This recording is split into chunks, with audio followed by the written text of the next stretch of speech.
राना साहब, आपकी अगर इजाज़त हो तो बात मियां नवाज शरीफ साहब की वापसी की फिर से, क्या लगता है कि बात करीब तक पहुंच चुकी है फैसला साजी में या अभी दूर है? बिस्मिल्लाहिर्रहमानिर्रहीम, अस्सलातु वस्सलामु अलैका या सय्यदी या रसूल अल्लाह, अस्सलातु वस्सलामु अलैका या सय्यदी या हबीब। चूँकि आपने अपने दिल की बात करने से बाज नहीं आना तो इजाज़त किस बात की?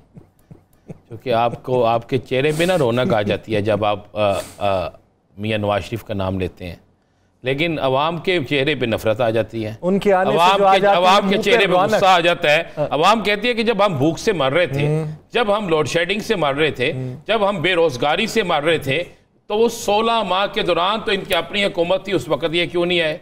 जब ये तंदुरुस्त हो गए थे फिर क्यों नहीं आए?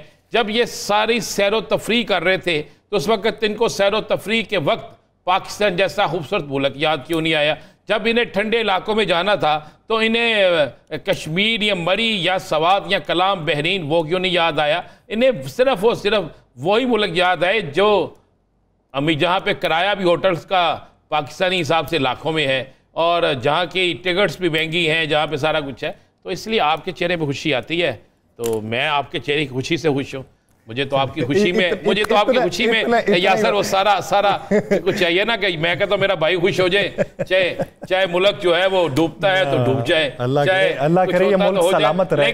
लेकिन मेरे मुल्क के बचाने वाले, मेरे मुल्क को चलाने वाले, मेरे मुल्क के मुहाफिज जो हैं, मेरे मुल्क के सियासतदान जो है, मैं सियासतदानों को भी कहता हूँ, वो इसको डूबने नहीं देंगे। लेकिन वो सियासतदान जो इस मुल्क का सोचते हैं, वो सारे लोग जो इस मुल्क की बेहतरी के लिए सोचते हैं, वो तो मरीम नवाज साहिबा भी सोच रही हैं, कह रही हैं अवाम के लिए महंगाई और महंगे बिलों से निजात की जमानत जो है वो नवाज शरीफ नहीं। नवाज शरीफ क्या, नवाज शरीफ साथ कोई बिजली आ रहा है? मुझे बताए ना नवाज शरीफ क्या है यार। आप रोजाना ये है कि बात उठा के बात कर देते हैं माजरत से कि जी वो उनके आने से खुशहाली आ जाएगी। वो क्या डॉलर ला रहे हैं?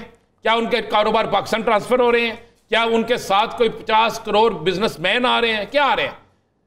क्या आ रहे बताए ना? क्यों आवाम को धोखा देते हैं? क्यों आवाम के साथ झूठ बोलते हैं? वो कहते हैं आपकी जिस सियासी पार्टी में साबिक वजीर कानून बैठ के कहे कि जनाब अगर मैं प्रोड्यूसर साहब अगर वो क्लिप है तो चला भी दें, ये सुने जरा, अगर वो क्लिप दिखाते हैं जिसमें कहे कि जनाब हमने एक सिस्टम बनाया कि मोबाइल नंबर आपके होंगे और फिर सिस्टम होगा कि जनाब कौन कहाँ पे मौजूद है। क्या वो हुकूमत के अंदर है? वो सिस्टम तो हुकूमत के पास होता है।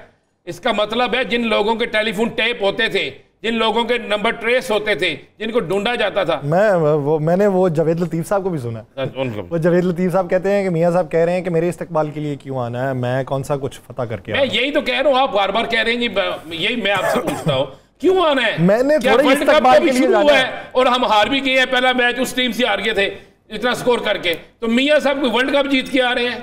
मियां साहब मुझे बताएं क्या करके आ रहे हैं? क्या मियां साहब के आने से पाकिस्तान के अंदर खुशहाली का कोई दौर वापस आ जाएगा? तो आए, मैं भी और आप भी चलते हैं, जाके इस्तकबाल करते हैं, नारे मारते हैं जनाब, जाके सारा कुछ करते हैं। मुझे तो इस मुल्क का इस्तेहकाम अजीज है, मुझे इस मुल्क के गरीब अवाम की खुशहाली अजीज है, मुझे इस मुल्क के अंदर ये जो दहशत गर्दी हो रही है इसका खात्मा अजीज है। मुझे ये अजीज नहीं है कि मेरी 6 फैक्ट्रियां लग जाएं, मेरी 20 फैक्ट्रियां लग जाएं, मैं इक़्तिदार के मस्कत पे बैठ जाऊं।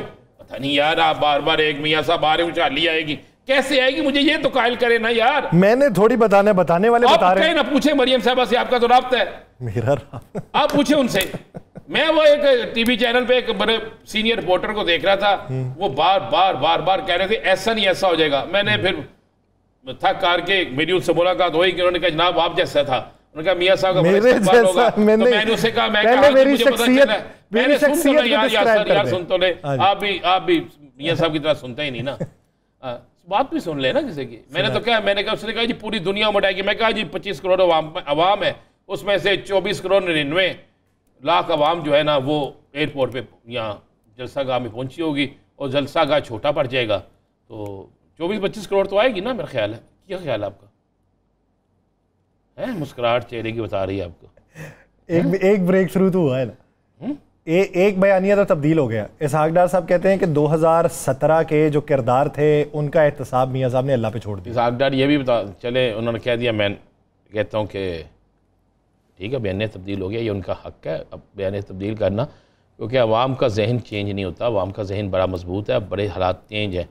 तो ये भी कोई रहनुमा बता दे कि इस वक्त कतर से गरंटर कौन है? आप मेरे मुंह से कहलवाना ही चाहते हैं तो फिर मैं मुल्क का नाम ले दिया, गारंटर का नाम, तो आपके पास होना चाहिए। नहीं, मैं इस किस्म में सादा आदमी हूँ, आपसे खबर लेके फिर मैं उसके ऊपर कोई बात कर सकता हूँ या फिर इधर कटर में गारंटर, ये भी कोई बता देना गारंटर कौन है, ये भी बता दे कि क्या कहा गया है कि जनाब किसको नाहिल कर दें तो मेरे लिए रास्ता मज़ीद आसान हो जाएगा।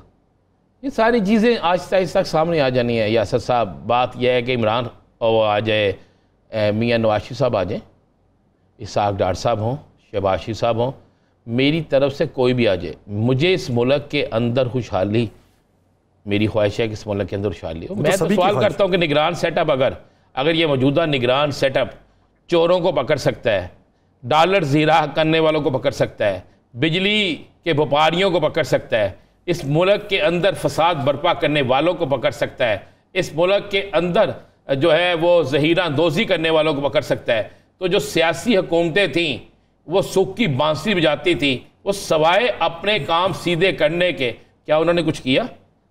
और क्या मियाँ साहब उसी क्रेडिट पे आके यहाँ पर बड़ा जोश व जज्बा दिखाएंगे? क्या करेंगे? मियाँ साहब के आने से इस मुल्क में तब्दीली क्या आएगी, मैं ये पूछना चाहता हूँ। मेरी हर शख्स से ये एक ही सवाल है, हर शख्स से, कि मियाँ साहब के आने से कोई तब्दीली आएगी? मियाँ साहब कोई 20-25 अरब डॉलर लेके आ रहे हैं या उनके कहने पे, मैं नहीं कहता उनके पास हैं, वो तो एक हमारी तरह गरीब आदमी है बेचारे, तो जो उनके चाहने वाले हैं। आप गरीबों में उन जैसे गरीबों में अपना शुमार करते हैं तो मैं तो अल्लाह करे हो जाए शुमार, मालो दौलत में हो जाए वैसे। तो बात यह है कि जी इस मुल्क में खुशहाली आनी चाहिए, इस मुल्क के इक्तिसादी हालत। मौलाना साहब ने भी कहा है, उन्होंने कहा है कि उनकी वतन वापसी पे उन्हें खुशामदीद कहें। मौलाना साहब को एयरपोर्ट भेज देना, भेज दें आप मौलाना साहब को, चले जाए। मौलाना साहब के यहीं पे नुमाइंदे कहते थे हम क्यों जाएं, याद है? हाँ जी, हमारे प्रोग्राम में कहा था खुशामदीद बिल्कुल कहें। मैं तो कह रहा हूँ, हम तो 4 साल से खुशामदीद कहने के लिए तरस रहे हैं, ताकि वो भी आके अल्लाह करे उनके घर का भी उन्हें पता चले किस तरह गर्मी में लोग रहते हैं, उन्हें पता चले किस तरह भूख में लोग रहते हैं, उन्हें जब पता चले कि जनाब आटे का क्या भाव है, चिकन का क्या भाव है, बाकी चीज़ों का क्या भाव है, फिर उन्हें पता चले।